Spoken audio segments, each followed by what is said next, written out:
دین کا ایک محقق عالم بننا، دین کا ایک ریسرچ اسکالر بننا، یہ بالکل ایسے ہی ہے جیسے آپ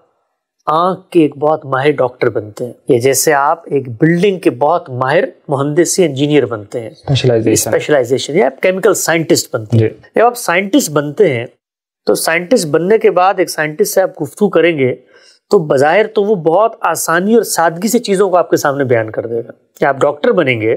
تو آپ ڈاکٹر کے پاس جائیں گے اور کہیں گے جی مجھے سینے میں درد ہو رہا ہے، تو بڑی آسانی سے کہے گا کل کیا کھایا تھا تم نے؟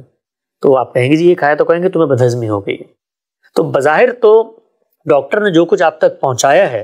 وہ بڑی سادہ سی بات لگ رہی ہے، آپ اس کو دیکھ کے کہیں گے یار اس نے اتنی سادہ سی بات مجھے بتائی ہے، اس کا مطلب یہ ہے کہ میں بھی کل کسی کے اگر سینے میں درد ہو تو اس کو یہ کہہ سکتا ہوں کہ تمہیں بدہضمی ہوئی ہے، تو اس کا مطلب ہے کہ میں بھی ڈاکٹر بن سکتا ہوں۔ ایسا نہیں ہے، ہمارے ہاں عام تصور دین کا عالم بننے میں بھی یہی ہوتا ہے، اور جو دنیا کے شعبے ہیں ان کا بھی یہی ہوتا ہے۔ ڈاکٹر جب یہ بتاتا ہے آپ کو کہ تمہارے سینے میں جلن ہو رہی ہے، اس کی وجہ بدہضمی ہے،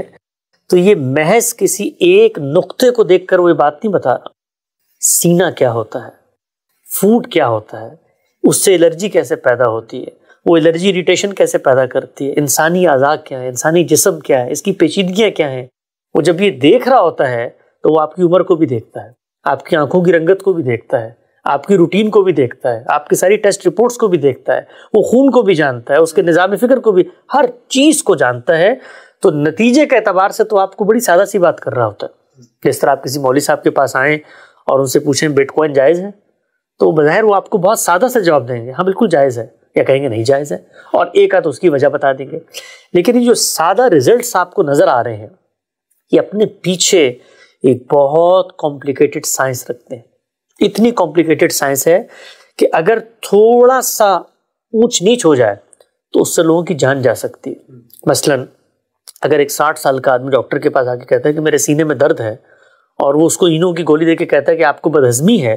اور وہ دیکھنے کی زحمت ہی نہیں کرتا کہ اس عمر میں بالعموم لوگوں کو ہارٹ کی بیماری ہو جاتی ہے، تو عین ممکن ہے کہ بندے کی جان چلی جائے۔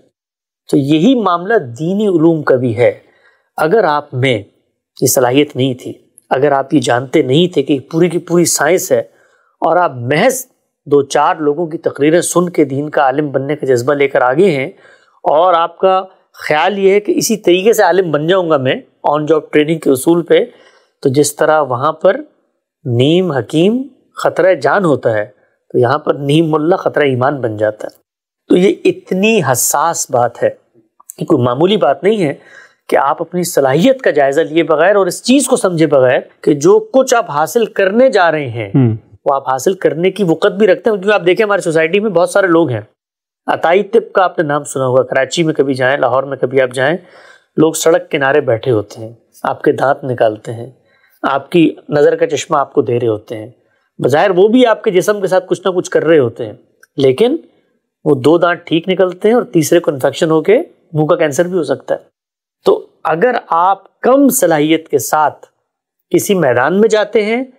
تب بھی آپ نقصان کرتے ہیں، اور اگر آپ اس چیز کو سمجھے بغیر کسی میدان میں جاتے ہیں کہ اس میں کام کیسے ہوتا ہے تو بھی آپ اپنا نقصان کرتے ہیں۔